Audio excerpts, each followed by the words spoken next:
man, that FBC wasn't just a team, y'all was a movement. Well, I'm gonna tell you, I've had really good mentorship when it comes to this space.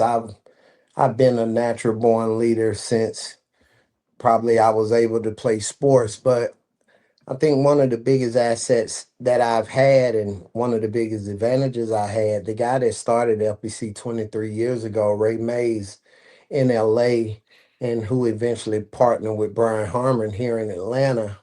Um, I was I was fortunate in on some very intimate conversations on what their vision would be for a mega travel girls club, and Uh-huh. they were talking these different talks and different visions way before girls basketball exploded. So, in listening to so many conversations and being able to, my strength with dealing with so many people in my, everyday life, I was able to take a lot of those conversations and create a platform that has been really trend setting in the girls space. Yeah.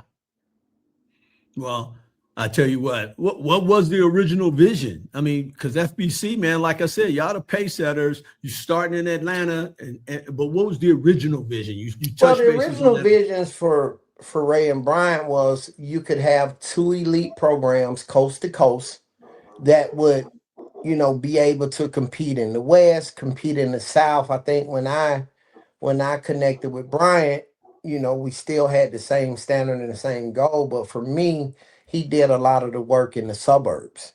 And Mm-hmm. and with me coming to LPC, I thought it was a great chance for LPC to take the coast to coast concept in our state, which I had a lot of the inner city kids. Brian had a lot of the suburban kids, and I think the mixture just it caught fire once some of the inner city kids start going to see how suburban kids live.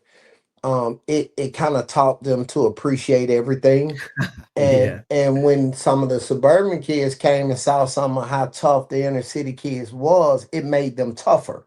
So we were able to, to blend the personalities to come out with something special, and that's the FBC way today.